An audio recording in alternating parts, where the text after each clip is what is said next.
युगपुर गांव में कमल अपनी पत्नी मीना के साथ रहा करता था। कमल की पत्नी मीना 3 महीने से गर्भवती थी। गर्मी का महीना था और मीना को जब भी गर्मी लगती तो वो अपने पति कमल को हाथ से पंखा करने को कहती।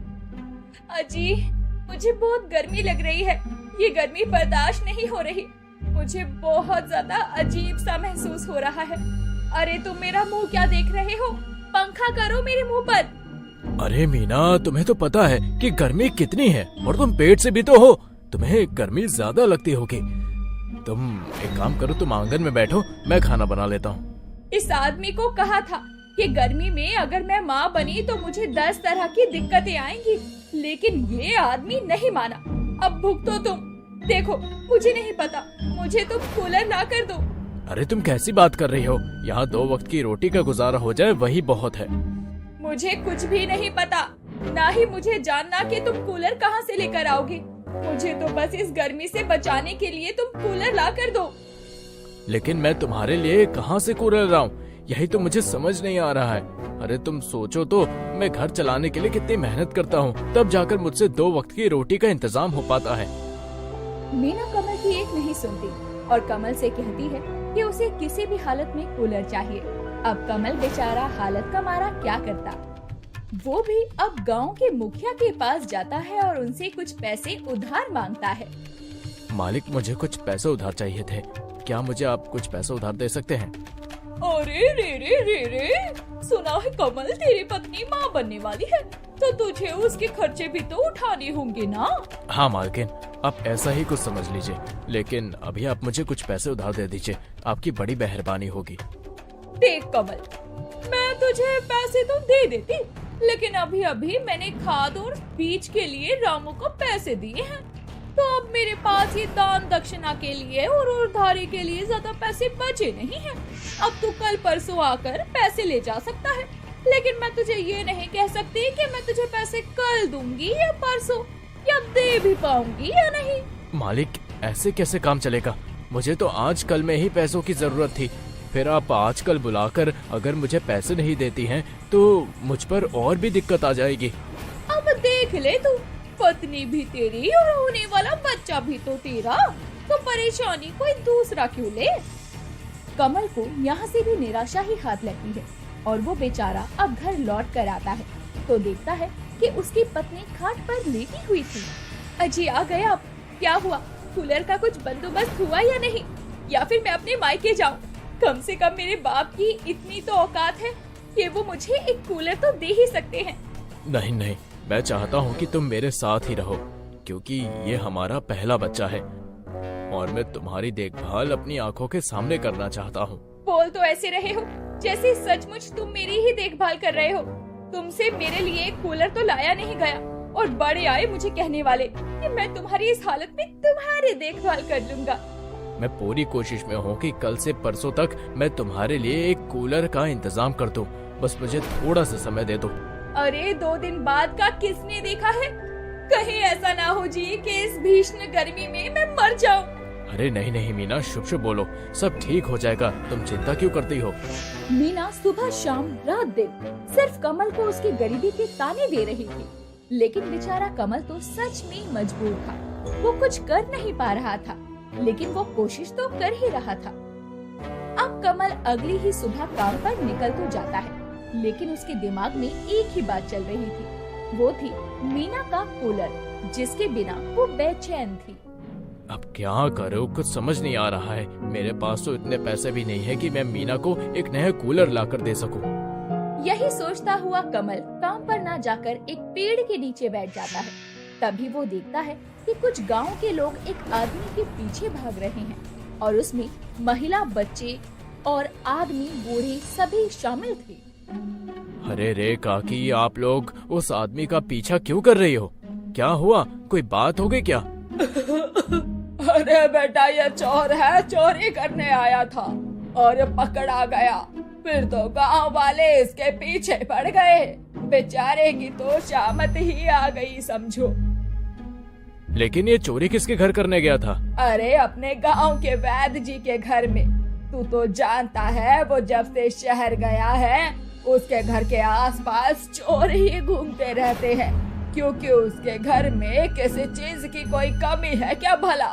ये बात तो आपने बिल्कुल सही कही काकी। खैर जाइए, पकड़िए चोर को। अब कमल यहीं बैठा हुआ फिर से अपने पुराने मुद्दे पर आ जाता है, लेकिन वो सोचते हुए एकदम से हंसने लगता है।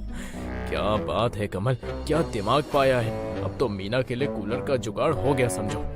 कमल इतना कहने के बाद काम पर निकल जाता है। कुछ देर बाद शाम को लौटकर जब वो घर आता है तो उसके घर आते ही मीना फिर से कमल को सुनाने लगती है, लेकिन कमल भी मीना की बात सुनकर मुस्कुरा रहा होता है। अरे मैं आपसे बातें कर रही हूँ और आप हंसने में लगे हैं, कहीं पागल तो नहीं हो गए आप? नहीं नहीं, मैं तो बस खुश इसलिए हो रहा हूँ क्योंकि आज मैं तुम्हारे लिए एक अच्छा सा कूलर लाने वाला हूँ।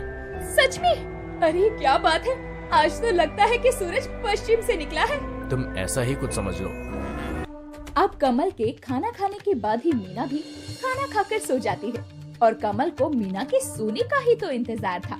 मीना के सोने के बाद कमल चुपके से घर से निकल जाता है और वैद के घर पहुंच जाता है और वहां से कूलर उठाकर अपने घर ले आता है और उसे चला भी देता है। जब मीना को ठंडी ठंडी हवा का एहसास गर्मी में होता है तो उसकी नींद टूट जाती है। अजी ये क्या, कहीं मैं सपना तो नहीं देख रही? बिल्कुल भी नहीं, ये जो भी है सच है। तुमने ही तो कहा था कि मैं तुम्हारे लिए कुछ भी नहीं कर सकता, तो लो मैंने तुम्हारे लिए कूलर ला ही दिया। अजय सचमुच आप मेरे लिए कूलर लेकर आए हो, आप मुझे कितना प्यार करते हो।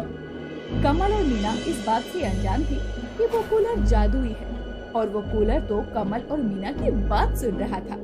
अब मीना अगली सुबह कूलर के आगे से उठती ही नहीं है और अपने पति को खाना बनाने के लिए कह देती है। मीना तुम तो जानती हो मुझसे रोटी नहीं बनती, तुम ही खाना बना लो, तुम तो खाना भी जल्दी बना लेती हो। नहीं नहीं, मुझे अच्छी भली नींद आ रही है, चलो कूलर के सामने से हटो। कमल का भी खाना बनाने का मन नहीं था, तभी कमल के मुंह से निकलता है, हे भगवान, कैसी जिंदगी कर दी है आपने मेरी। काश मेरे पास कोई जादू होता जिससे मैं जो कहता वो फटाफट आ जाता। बस कूलर के इतना सुनने भर की देरी थी कि तभी कूलर में से एक रोशनी प्रकट होती है और कमल के सामने खाने की 2 प्लेटें पकवान से भरी हुई आ जाती हैं। ये क्या था? कूलर में से रोशनी निकली और मेरे सामने खाना। ये तो जादुई कूलर है मीना। उठो जल्दी, तुम्हें सोने की पड़ी है और यहाँ कूलर तो हमें खाना तक खिला रहा है। क्या हुआ जी? मुझे लगता है आपको नींद की जरूरत है, आप भी सो जाइए थोड़ा सा। अरे मूर्ख, उठो और देखो, ये खाना मैंने नहीं बनाया बल्कि कूलर से प्रकट हुआ है। हाय, ये क्या बोल रहे हैं आप? अब तो पक्का यकीन हो गया कि आप पागल हो गए हैं। कमल और मीना जादुई कूलर के बारे में बातचीत कर रहे थे कि तभी कूलर से आवाज आती है, मैं जादुई कूलर हूँ और अब से तुम दोनों ही मेरे मालिक हो, तो अपने मालिक की इच्छा पूरी करना मेरा परम कर्तव्य है।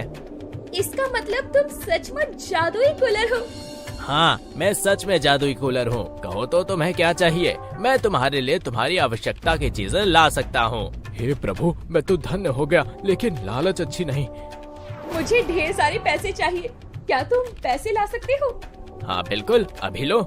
इतना कहते ही कूलर से पैसे की बारिश होने लगती है और ये देखकर मीना तो खुश थी और वो पैसे भी बटोरने लगती है।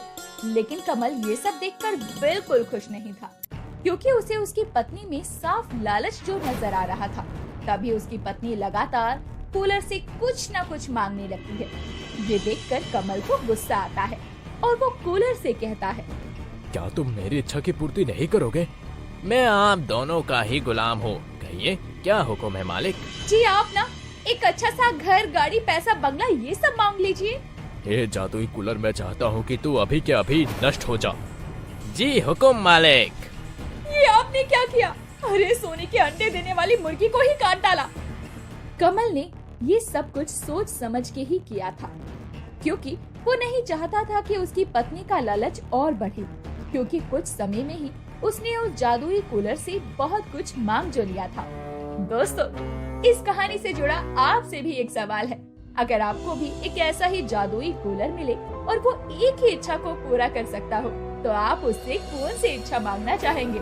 हमें कमेंट करके बताना ना भूलें। और ऐसी ही कहानी के लिए हमारे चैनल को सब्सक्राइब कर लीजिए।